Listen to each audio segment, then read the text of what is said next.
Dari nur zat ini kemudian menampakkan diri menjadi Nur Muhammad. Nah, jadi Nur Muhammad itu adalah penampakan kali kedua. Ya. Siapa Nur Muhammad itu? Ya Nur Muhammad itu ya Nur Zat. Siapa Nur Zat itu? Ya Zat. هل أتى على الإنسان حين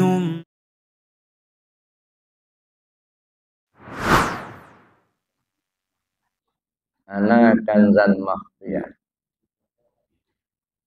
fa uhibbu an u'rafa fa khalaqtul asya liya'rifuni.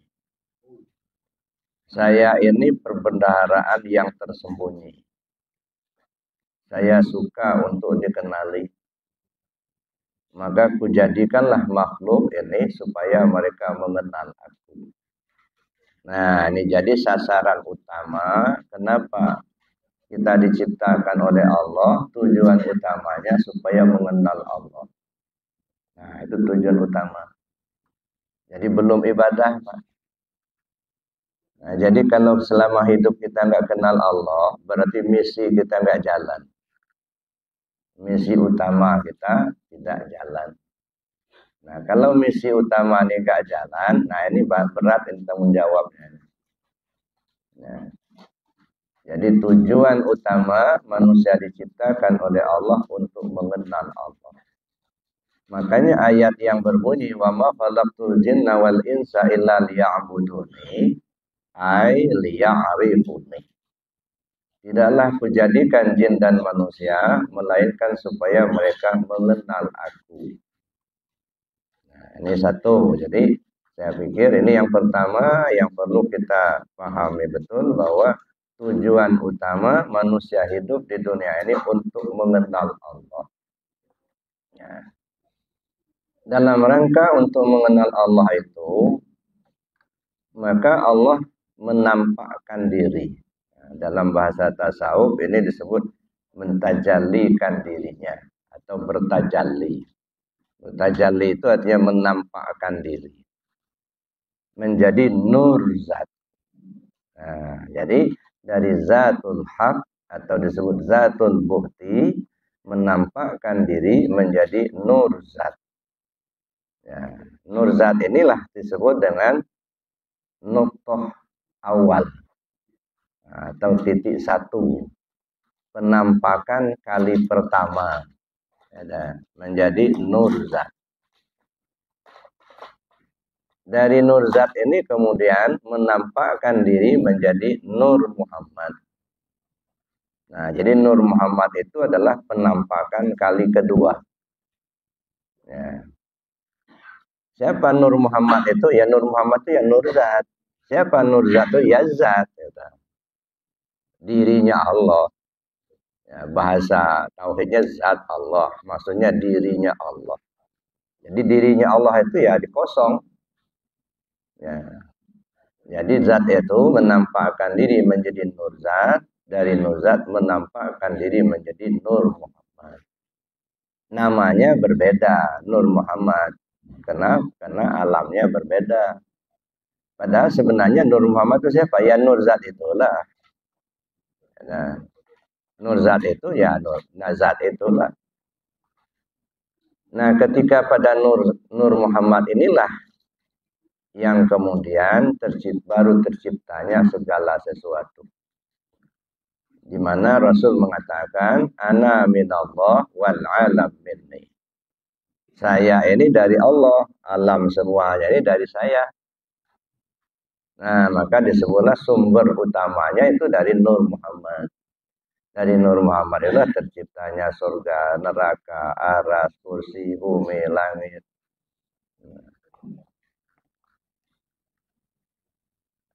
Setelah daripada Nur Muhammad ini, Nur Zat bertanya kepada Nur Muhammad, kamu siapa? Aku siapa?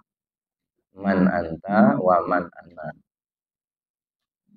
Maka Nur Muhammad menjawab, ana anta wa anta ana. Aku ya kamu, kamu ya aku. Nah, disinilah disebut dengan martabat ana anta. Ya, ini martabat ana anta. Tapi kemudian berarti ada dua, ada Nur Zat, ada Nur Muhammad. Lalu kemudian Nur Zat menyatu pada Nur Muhammad. Nah, ketika sudah menyatu pada Nur Muhammad, maka Nur Zat bertanya kembali kepada Nur Muhammad, man anta wa man ana. Kamu siapa, aku siapa? Lalu Nur Muhammad menjawab, antallah wa ana abduk. Kamu Allah, aku hambamu. Nah, disitulah barulah Nur Zat tadi bernama Allah. Nah, jadi Nur Zat itu mulai bernama, namanya Allah. Kalau tadinya masih Zatul Haq, belum bernama. Nah, karena belum bernama inilah maka seringkali ya ada nama-nama yang ditempelkan. Ada yang menyebutnya pangeran tanpa nama. Mungkin saja orang menyebutnya Sang Hyang Widi. Mungkin saja orang menyebutnya yang lain begitu. Tetapi Allah memberitahu lewat Rasulnya, aku ini bernama Allah. Gitu. Nah, sehingga hapuslah nama-nama yang lain. Nah, kapan nama Allah itu ada? Setelah ada sifat. Zat namanya Allah, sifat namanya Muhammad. Nah, Muhammad disinilah disebut Nur Muhammad. Maka ketika kita bicara Muhammad dalam konteks kajian tasawuf, tentu kita kesampingkan dulu yang namanya Nabi Muhammad.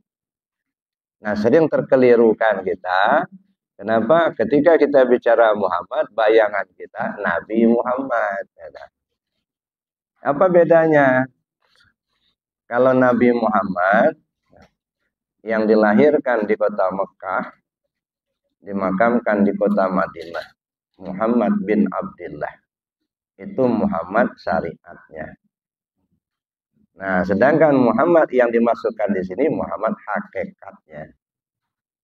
Nah, kalau saya ibaratkan yang di situ itu ibarat mataharinya. Yang di kita ini Muhammad yang pada alam ini ibarat sinar mataharinya.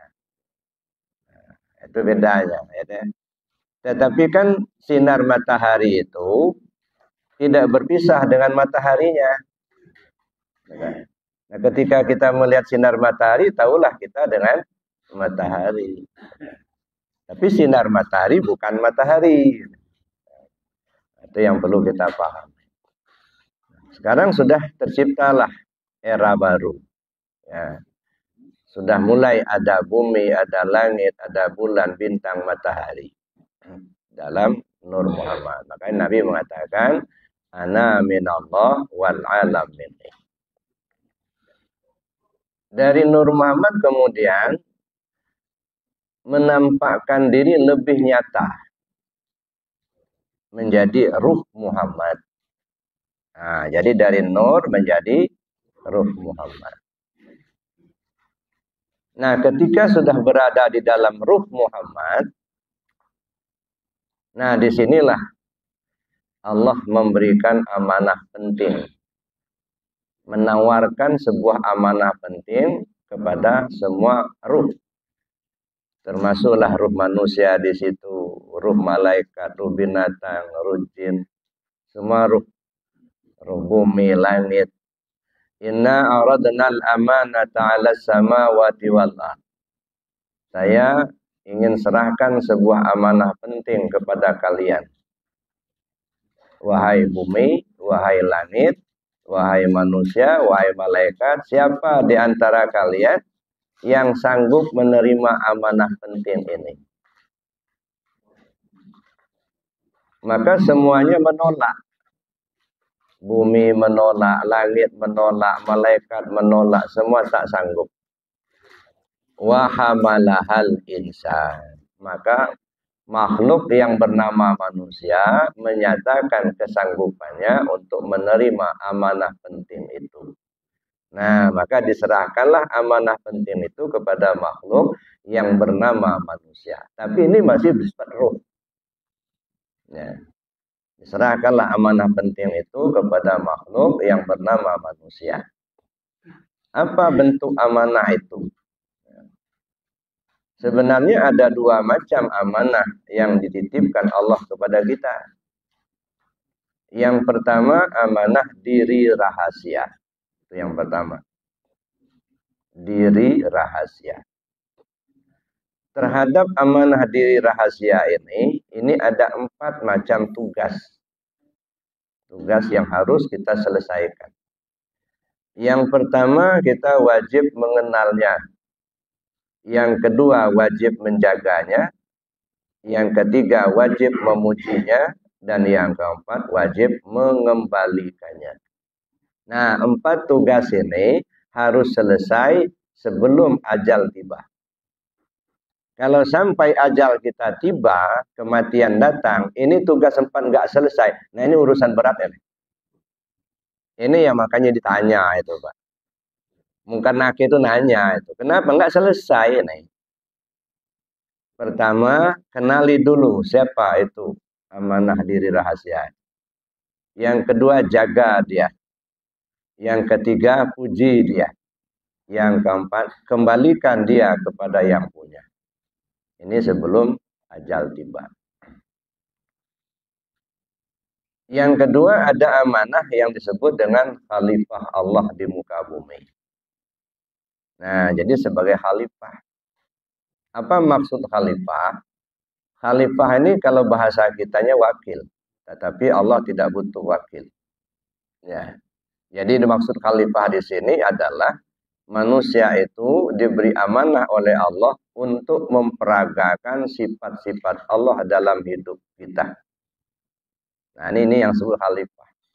Allah Maha Pengasih. Nah, kita peragakan sifat pengasih itu. Suka memberi, suka nolong orang. Allah Maha Penyayang. Yang penyayang itu Allah, bukan kita. Sifat penyayang itu sifat Allah. Nah, lalu kita peragakanlah dalam hidup kita sayang kepada semua makhluk Allah. Tak pilih-pilih. Entah dia manusia, entah dia binatang, entah dia tumbuhan. Manusia kafir, manusia beriman. Timbul rasa sayang. Tidak ada rasa kebencian. Karena Allah tidak pernah benci kepada makhluknya. Allah Al-Ghaffar, Allah Maha Pengampun. Ya.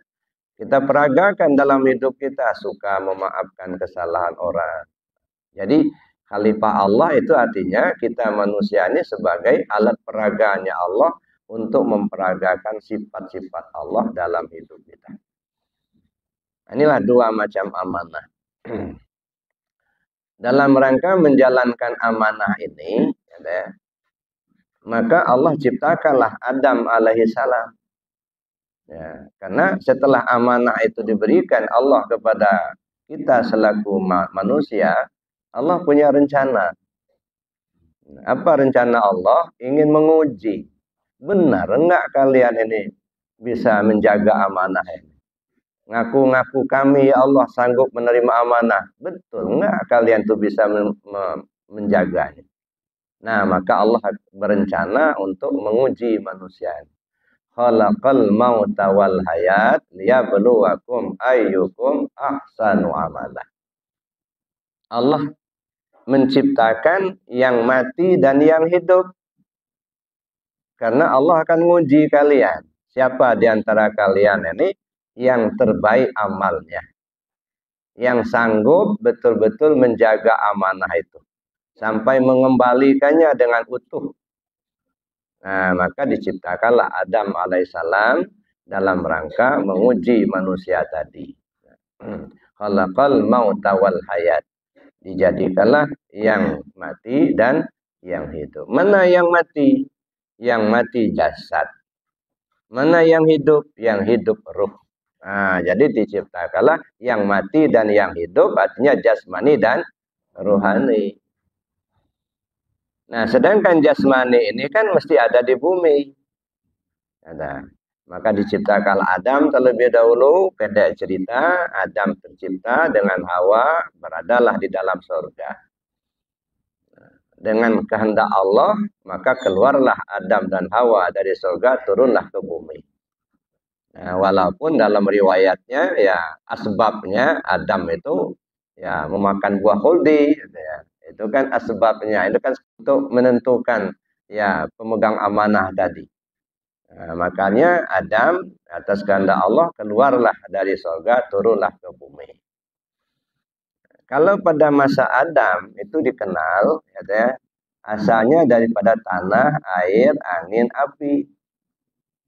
Ya, nah, karena manusia ini diciptakan dari dua tadi, yang mati dan yang hidup, jasmani dan rohani, maka jasmani kita ini berasal daripada air, api, angin, dan tanah. Ya. Tanah itu asalnya dari mana? Tanah itu asalnya dari air. Air itu asalnya dari mana? Dari angin. Angin itu dari mana? Dari api. Api itu dari mana? Dari Nur Muhammad. Oh, kalau begitu air, api, angin, tanah juga asalnya dari Nur Muhammad, Pak. Ya. Jadi jangan kembali ke air, kembali ke angin, kembali ke tanah. Ya, tapi kembali kepada Nur Muhammad. Karena asalnya dari situ. Ya. Air, api, angin, tanah itu asalnya dari Nur Muhammad. Tanah berasal dari air berasal dari angin asalnya dari api asalnya daripada Nur Muhammad. Ini tubuh yang kasar. Nah, kenapa? Karena tanah itu, air, api, angin, air itu menjadi tulang bagi kita untuk menegakkan alam batang tubuh. Sedangkan air itu menjadi tulang bagi kita. Angin itu menjadi urat bagi kita untuk menggerakkan alam batang tubuh. Api itu menjadi darah bagi kita untuk menerangi alam batang tubuh. Tanah itu menjadi kulit dan daging bagi kita untuk mengokohkan alam batang tubuh. Nah, ini tubuh yang kasar. Nah, tubuh yang halus berasal daripada wujud ilmu nur suhud. Wujud ilmu nur suhud itu asalnya juga daripada Nur Muhammad. Nur Muhammad asalnya daripada Nur Zat Allah. Maka diri kita zahir dan batin terbit daripada Nur Muhammad terbit daripada Nur Zat Allah. Nah, ke sana kembalinya, Pak. Kemana kembalinya diri kita? Kembali kepada Nur Zat Allah. Nah, jadi jangan kembali kepada air, api, angin, tanah. Nah, seringkali kita ya asal tanah kembali ke tanah, asal angin kembali ke angin. Itu masih di pertengahan jalan, Pak. Nggak nyampai ke ujung. Asal tanah dari mana? Asal air dari mana? Ternyata semuanya itu dari Nur Muhammad. Jadi kalau kita kembali kemana kembali? Kembali kepada Nur Zat Allah. Nah, setelah kita berada di bumi, setelah Adam berada di bumi, tujuannya apa? Untuk memperbanyak penanggung diri rahasia. Nah, makanya Adam diturunkan ke bumi supaya memperbanyak ya penanggung diri rahasia. Maka kejadian kita setelah Adam, ya, maka dari alam ruh, dari alam arwah, turunlah kita ke alam misal. Alam misal itu apa? Alam misal itu kandungan Bapa. Ya, jadi turunlah kita dalam kandungan Bapa. Dari kandungan Bapa, ya, turunlah kita lagi ke alam ajsam dalam kandungan ibu. Nah, di kandungan ibu itulah mulai diproses rumah-rumah. Dijahit baju. Ini baju jasad ini. Ya, maka di kandungan ibulah baru ditentukan laki perempuannya. Kalau tadinya belum. Ya, di kandungan ibu itulah jadi diproses. Ya. Jadi pembentukan penjahitan baju itu di kandungan ibu. Nah, jadi asalnya dari mana? Dari kandungan bapak turun dalam kandungan ibu sehingga diproses menjadilah ajsam, jisim. Nah, makanya kita ini disebut bin bapak bukan bin mak. Ini awalnya dari bapak. Ya, maka semua kita ini sebenarnya bin bapak bukan bin mak. Cuman zaman sekarang ini timbul bin mak, bukan bin bapak lagi. Ya, cobalah bapak kalau ke bank itu yang ditanya nama asli ibu kandung. Nggak pernah ditanya nama asli bapak kandung. Sudah bin mak. Ya saya tidak tahu persis kenapa kok beralih begitu. Ya. Kalau ada perubahan itu. Ya, mungkin saja karena kalau mak akan jelas, Pak. Pasti lahir dari mak.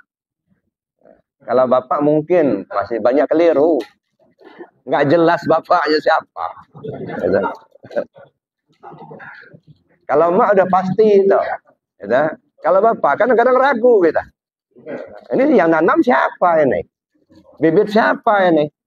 Nah, ini. Apalagi zaman sekarang ini banyak tumbuh yang nggak ditanam. Masya Allah. Nggak jelas siapa yang nunggal gitu ya. Nah, jadi Bapak Ibu yang saya hormati, ya, sehingga dari kandungan ibulah kemudian turun lagi ke bumi menjadi alam insan. Nah, ini 7 alam.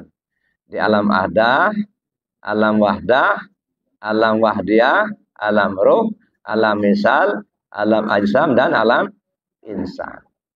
Turunlah kita ke bumi. Ya.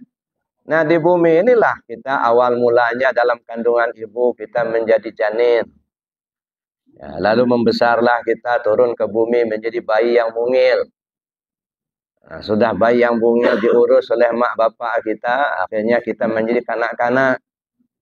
Sudah menjadi kanak-kanak, menjadi dewasa. Sudah menjadi dewasa, mulai tumbuhlah jenggot, kumis, menjadi orang tua. Ya. Nah, mulailah kita ada perubahan, ada yang macam-macam. Ada yang belang-belang rambutnya uban putih, ada yang hitam. Nah, ini kan proses. Yang tadinya cantik-cantik, tampan-tampan, begitu sudah tua, sudah nggak cantik, sudah nggak tampan lagi. Kulitnya sudah piot-piot, giginya sudah ompong. Kalau tadinya larinya sampai kencang benar, ada lomba lari, sekarang duduk aja sudah mundur-mundur. Ya itulah kita. Sudah kena asam urat. Ya. Baru saja assalamualaikum ke kanan ke kiri, bukannya zikir, cari tempat sandaran. Ya, nah itulah kita. Ya nggak bisa disalahkan. Ya, memang kondisinya ya begitu, Pak. Ya apa boleh buat lah. Ya, itulah diri kita ini. Ya, nah sekarang coba kita mencoba napak tilas, Pak. Napak tilas. Sekarang kita dalam kondisi seperti ini, nggak langsung tua, enggak. Dulu bujang, gagah-gagah dulu. Kalau kata orang tua, kamu aja nggak tupo bara. Coba tupo bara tumbai. Enggak kayak gini langsung enggak. Gagah dulu. Iya. Yang ibu-ibu cantik-cantik. Kalau sekarang jangan dilihat.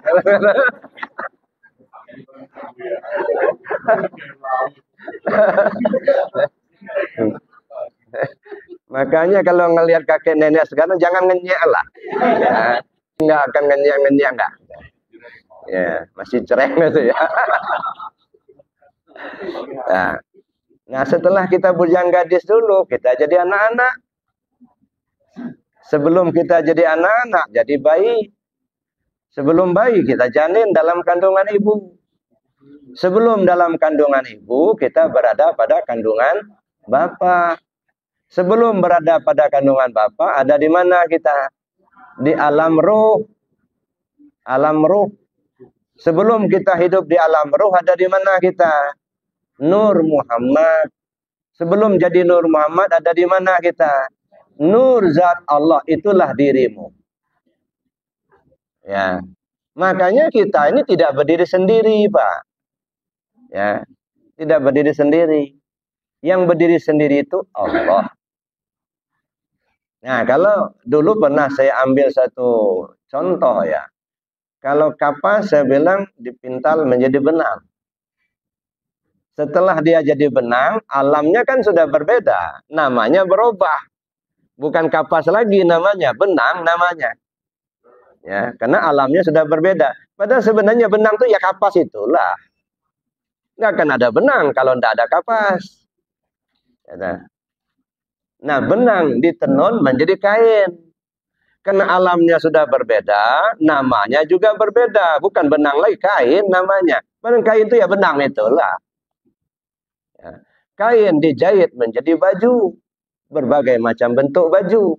Baju itu ya kain itulah. Jadi baju adalah kain, kain adalah benang, benang adalah kapas. Nah begitulah diri kita ini. Ya, kapas itulah. Cuman kena gara-gara dia sudah dijahit menjadi baju yang bagus, sombong. Nah itu, saya ini jubah ini. Bukan kemeja. Nah inilah kita ini sombong, lupa daratan.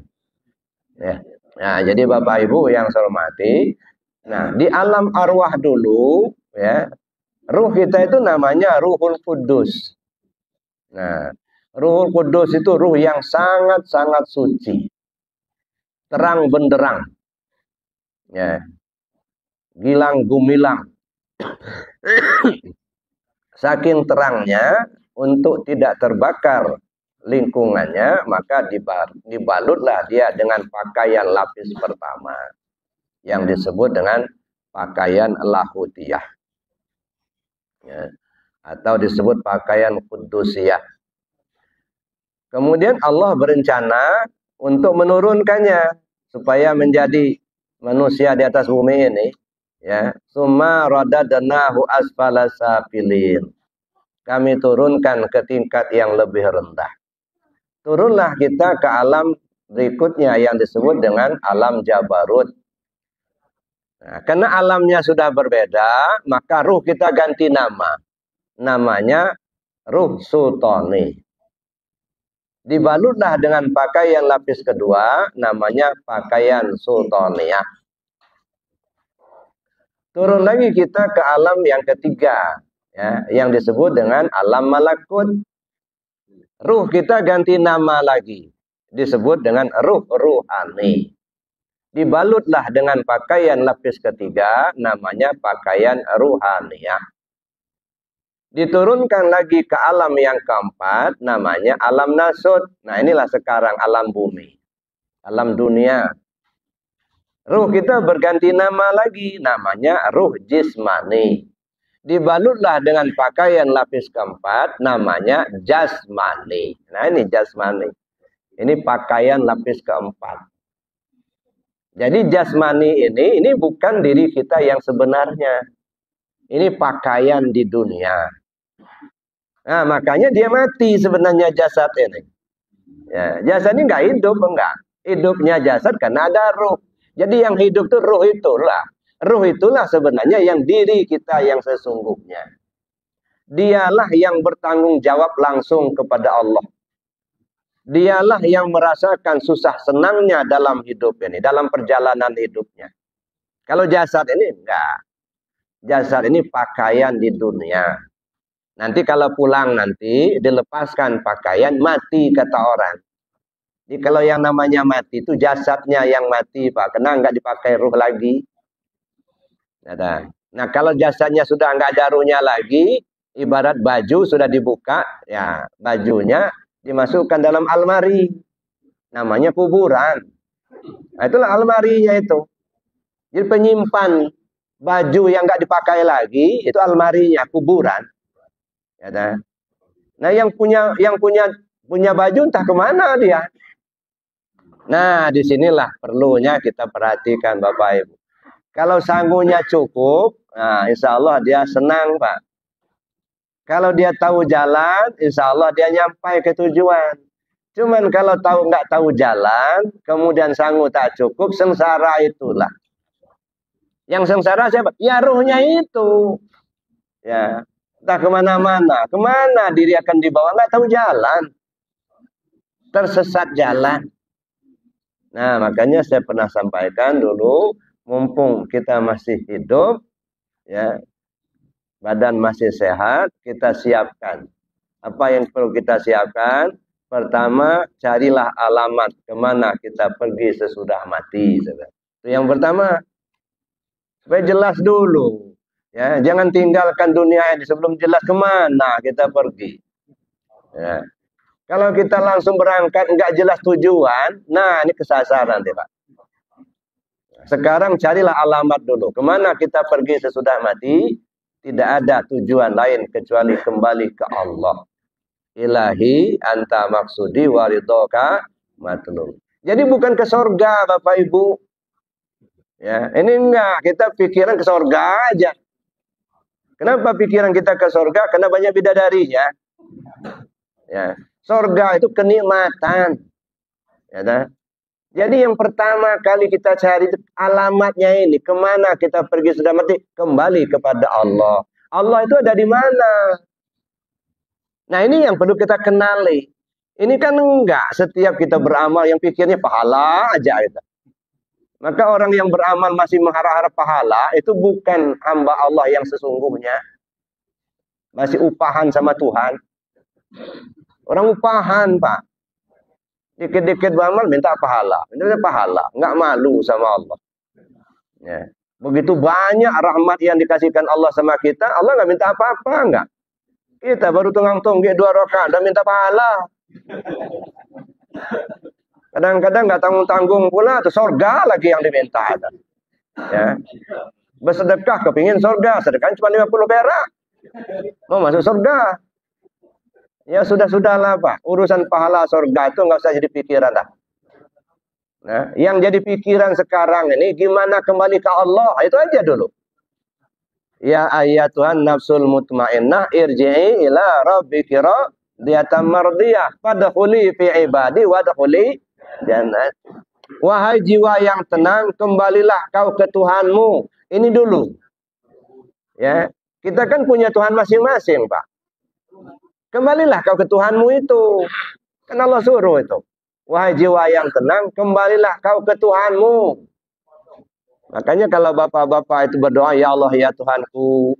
Nanti ibu-ibu berdoa, ya Allah ya Tuhanku. Nggak pernah kita berdoa, ya Allah ya Tuhannya tetangga sebelah. Enggak. Ya Allah ya Tuhanku, kembalilah kau Tuhanmu itu. Nah masalahnya kau sudah ketemu belum dengan Tuhanmu itu? Kau sudah kenal belum sama Tuhanmu itu? Ya, nggak usah mikir yang lain, pikiran Tuhanmu itu. Di mana dia? Wa fi anfusikum afala tubsirun. Dalam dirimu, kenapa enggak kau temui? Temui dia di dirimu itu. Kenali dia. Ya, nah, ke sana perginya. Itu yang pertama. Cari alamat, kembali kepada Allah. Ya, maka kenali dulu Allah itu supaya jelas arahnya nanti. Yang kedua, baru kita pelajari rute jalan yang akan kita lewati. Ya, begitu ruh keluar dari jasad, kemana diri akan dibawa. 4 alam yang akan kita lewati. Ada alam ruhiyah namanya. Ada alam siriyah namanya. Ada alam nuriyah namanya. Ada alam uluhiyah namanya. Nah, di alam uluhiyah itulah alam kita yang sesungguhnya. Kampung halaman kita di alam uluhiyah itulah Pak. Tapi banyak orang baru melangkah di alam ruhiyah aja udah tergelincir. Nggak nyampai. Melangkah sedikit ke alam ruhiyah udah tergelincir. Selama di alam ruhiyah masuk ke alam siriyah. Begitu melangkah siriyah tergelincir pula. Bagaikan hujan lebat. Ya, yang tergelincir itu Pak. Maka ngeri sebenarnya. Ya. Orang tergelincir melalui alam itu tidak ubahnya seperti hujan lebat. Masuk satu ambles, masuk satu ambles. Sedikit yang selamat. Nah inilah yang perlu kita cari. Gimana selamatnya itu? Selamat pulang ke Allah. Ya. Nah begitu kita sudah masuk ke alam siriyah, terus ke alam nuriyah. Selama di alam nuriyah, terus lagi ke alam uluhiyah. Nah di sanalah kita berhenti. Ya. Zahir batin diriku terbit daripada Nur Muhammad terbit daripada Nur Zat Allah. Ke sana arahnya. Maka saya katakan tadi, sudahlah. Ya singkirkan dulu dari pikiran kita urusan pahala sama surga. Ya. Pikirkan gimana kembalinya diri kita ke Allah dulu. Nah kalau sudah kembali ke Allah, oleh Allah dimasukkan fadkhuli fi ibadi. Masuklah kamu ke dalam golongan hamba-hambaku. Ini yang mahal Pak. Mau masuk ke dalam komunitas hamba Allah itu yang mahal. Makanya talqin zikir, ini maaf Bapak Ibu. Kalau bahasanya kan belajar zikir kan, dengan la ilaha illallah. Kalau kalimat la ilaha illallah dari dulu kita sudah hafal, Pak. Penceramah-penceramah banyak yang bisa menyampaikan, menjelaskan la ilaha illallah itu. Tetapi yang mahal bukan pemahamannya saja. Yang mahal itu apa? Mempertautkan ruhaniyah murid kepada ruh guru sampai kepada Rasulullah sehingga kita masuk dalam komunitas hamba Allah. Itu yang mahal, Pak. Ya. Dengan talqin zikir, maka kita ibaratnya mempertautkan ruhaniyah kita kepada ruh guru-guru sampai kepada junjungan kita Nabi besar Muhammad SAW. Nah, kalau sudah terpaut di situ, sudah gampang, Pak. Ini kelompoknya ya guru ini kelompoknya Syekh Abdul Qadir, ini kelompoknya Abah Hanof. Ya, masuk ke situ. Maka sekarang saja sebenarnya siapa teman kita di akhirat nanti bisa dilihat. Ya, dah. Ya. Orang yang selalu berteman dengan orang baik, nah orang baiklah yang akan jadi temannya. Kalau banyak berteman kita dan orang tidak baik, maka akan berteman sama orang yang nggak bagus, gitu, yang nggak baik. Gitu. Nah, jadi itu. Jadi yang mahal itu ketika talqin zikir itu yang mahalnya apa? Mempertautkan ruhaniyah kita kepada ruh guru. Nah, ibarat orang sekolah, Bapak Ibu, ibarat orang sekolah ini mendaftar. Ya, mendaftar jadi murid. Nah, kalau sudah diterima jadi murid, belajarlah kita di sekolah itu. Nah, begitulah gambarannya. Kita mendaftar menjadi komunitas hamba Allah. Mendaftar jadi muridnya pengasah Abah Hanof. Mendaftar menjadi muridnya Syekh Abdul Qadir. Gitu ya. Nah, apa ciri-cirinya kita diterima menjadi murid? Pertama, senang mengamalkan zikirnya. Itu salah satu ciri. Senang mengamalkan zikirnya. Tapi kalau sudah talqin, nggak mau mengamalkan zikirnya, khawatir nggak diterima Pak pendaftaran kita. Ditolak. Ya, jadi salah satu ciri pendaftaran kita diterima itu senang mengamalkan zikirnya. Zikir jaharnya, zikir khafinya, khatamannya, manakibnya. Senang mengamalkan itu. Itu salah satu ciri bahwa kita dimasukkan dalam komunitas hamba Allah. Itu satu. Yang kedua, mahabbah kepada guru. Ya, guru dalam ilmu tasawuf, dalam ilmu tarekat, bukan penceramah, Pak. Kalau penceramah, masuk akal terima, nggak masuk akal, buang. Kadang-kadang pendengar itu juga penilai penceramah. Bukannya mau belajar, tapi menilai. Wah, kalau penceramah itu nggak enak. Nah, itu. Kalau penceramah yang satu hebat. Di mana letak hebatnya? Sakit perut saya ketawa.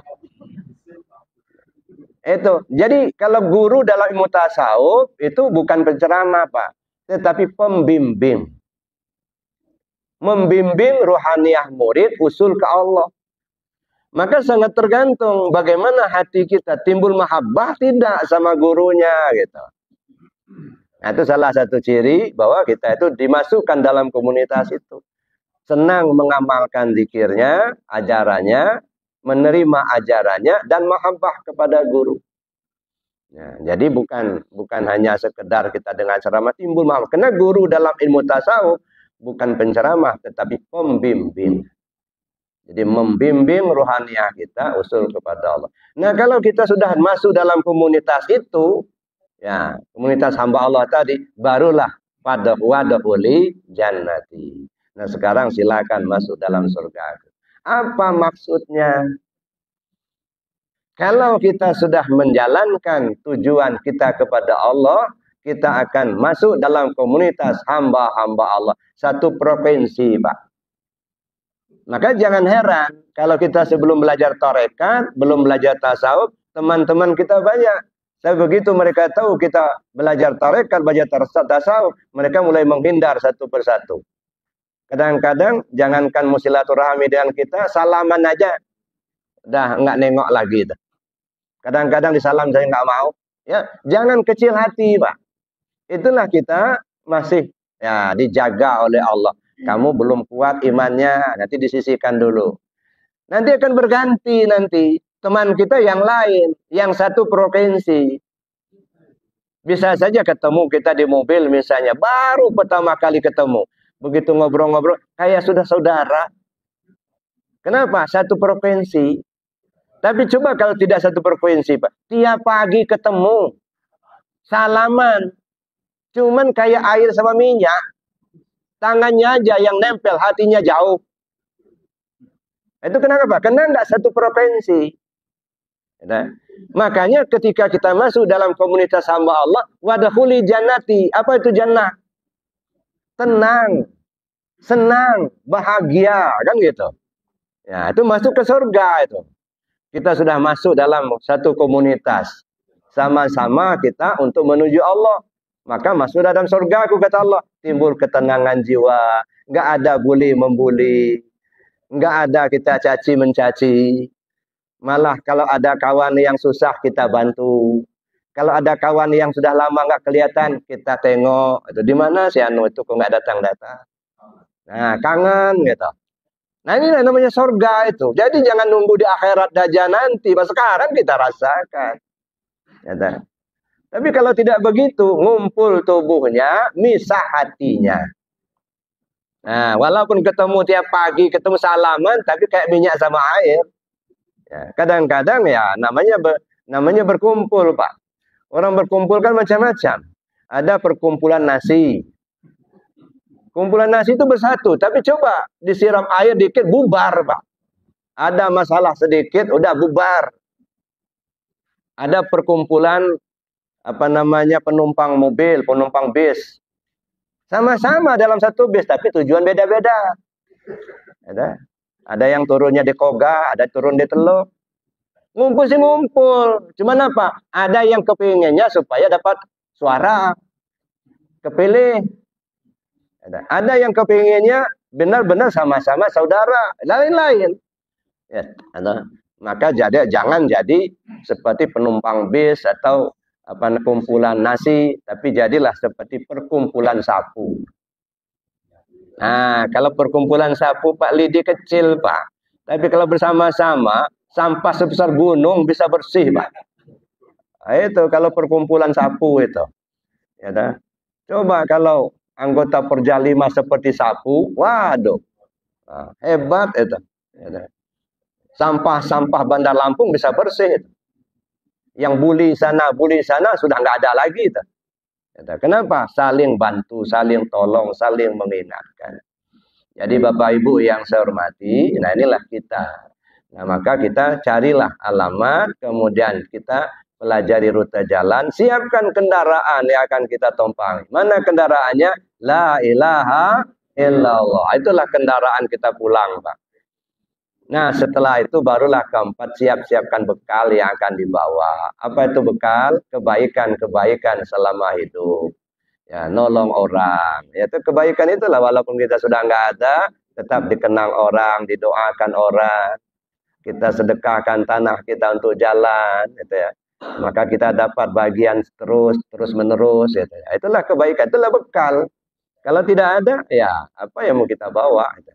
Nah, tapi yang pertama kali cari alamat itu dulu. Ya, mudah-mudahan kita diberi petunjuk oleh Allah Subhanahu wa taala. Amin. Allahumma amin. Saya kira demikian Bapak Ibu yang dapat saya sampaikan materi pada kajian pagi hari ini, pengenalan diri. Nah, setelah kita mengenal diri kita yang sesungguhnya, barulah kita tahu siapa diri kita ini sebenarnya.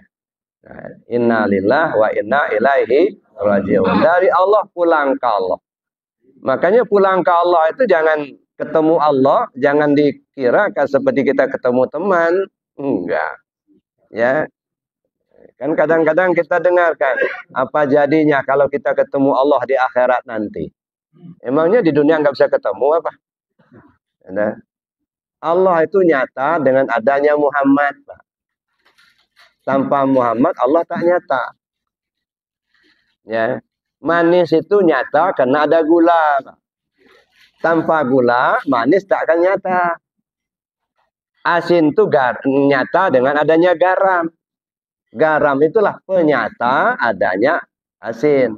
Makanya la ilaha illallah kalau bahasa umum kan apa? Tidak ada Tuhan selain Allah.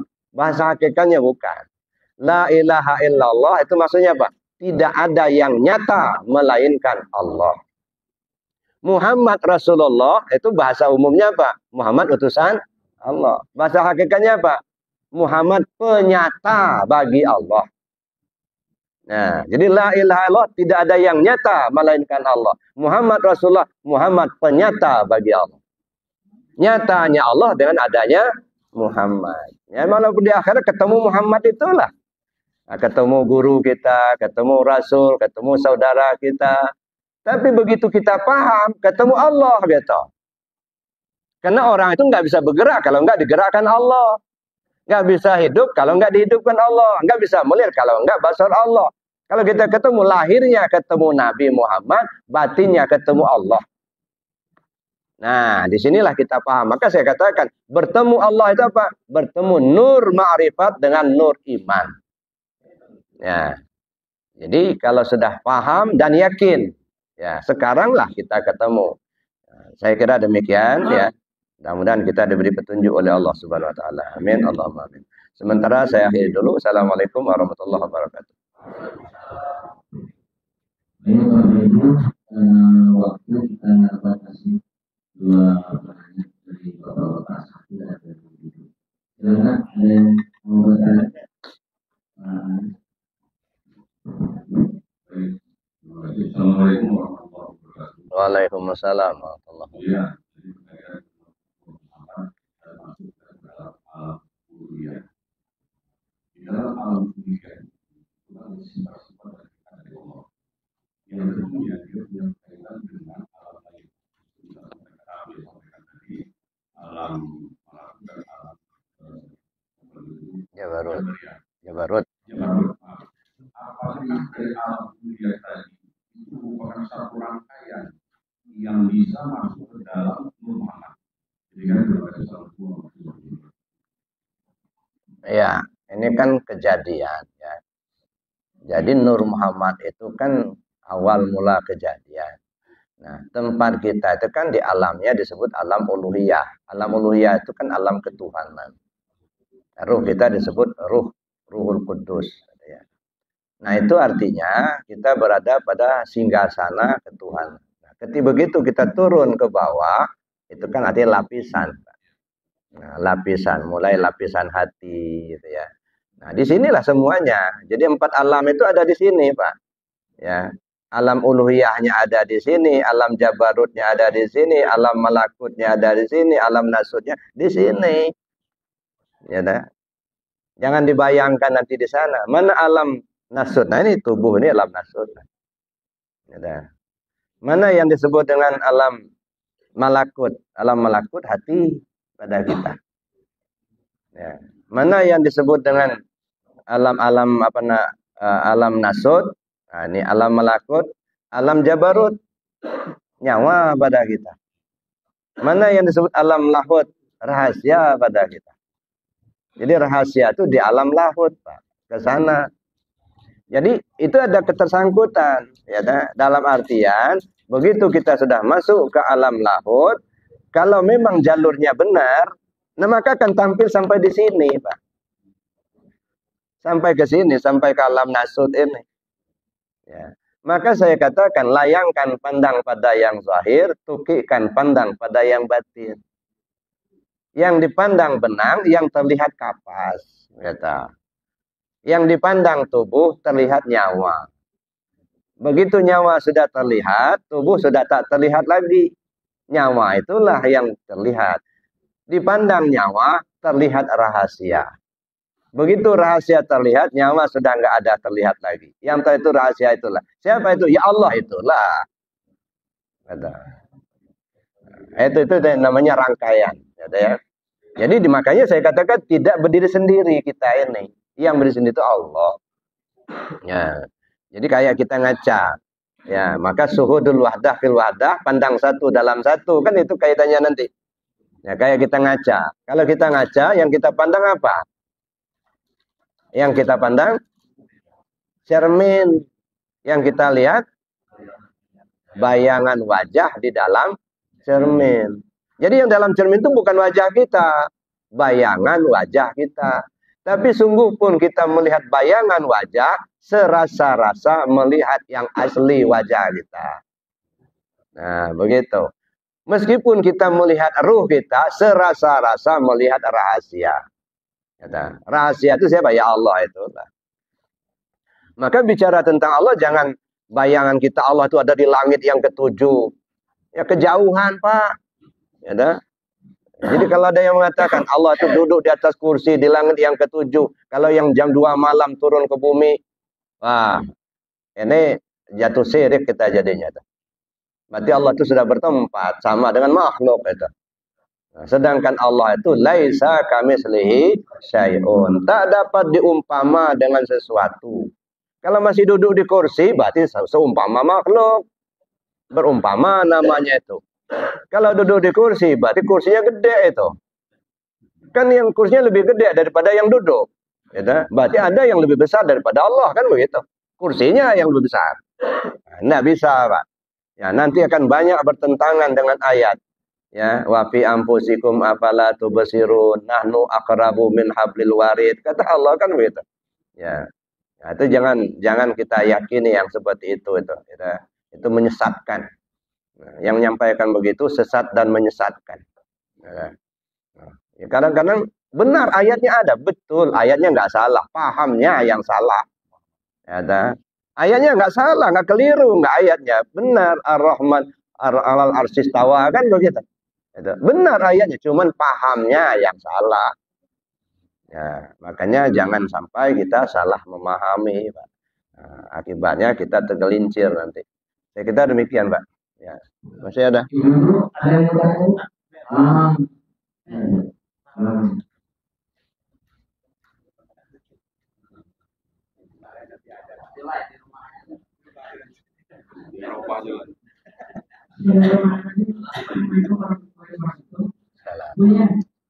Beberapa waktu yang lalu di satu jamaah pengajian ada jamaah yang menanyakan apa beda ruh, jiwa dan nyawa. Nah, kemudian ustaznya bilang, oh kalau itu tanyanya sama beliau. Mohon penjelasan. Assalamualaikum warahmatullahi wabarakatuh. Sebenarnya satu, Pak, Bu. Ruh itulah. Ruh itu kalau dia menghidupkan nyawa namanya. Kalau dia membedakan akal namanya. Kalau dia memahami hati namanya. Ya, itu ruh itulah. Nah, cuman beda posisi, beda nama. Bisa disebut nyawa, bisa disebut jiwa, itu terserahlah. Ya, tapi intinya ruh itulah. Ya. Jadi yang diberikan Allah kulir ruh min amri rabbi. Ya. Panafaktu fihi min ruhi, kata Allah. Aku tiupkan ruhku. Jadi yang diberikan ruh itulah. Tapi ruh ini dengan adanya ruh maka terjadilah hidup. Nah, kalau dia menghidupkan disebut dengan nyawa. Kalau dia punya kemauan, nafsu namanya. Kalau dia membedakan, akal namanya. Kalau dia memahami, hati namanya. Ya sama, Bu. Ya. Cuman posisinya yang berbeda, itu saja. Ya, terima kasih. Bapak Ibu, karena waktu maaf sudah batasi, saya sudah jam 6.35 menit. Dia sudah mengerjakan dan berikut sudah. Mari kita tutup dengan doa. Baik, kita doa bersama. Bismillahirrahmanirrahim. Allahumma inni astaudi'uka ma 'allamtani wardudhu ilayya inda hajati wa la tansani ya rabbal alamin. Subhanakallahumma wa bihamdika asyhadu an la ilaha illa anta astaghfiruka wa atubu ilaihi. Assalamualaikum warahmatullahi wabarakatuh. Terima kasih. Mari kita tutup.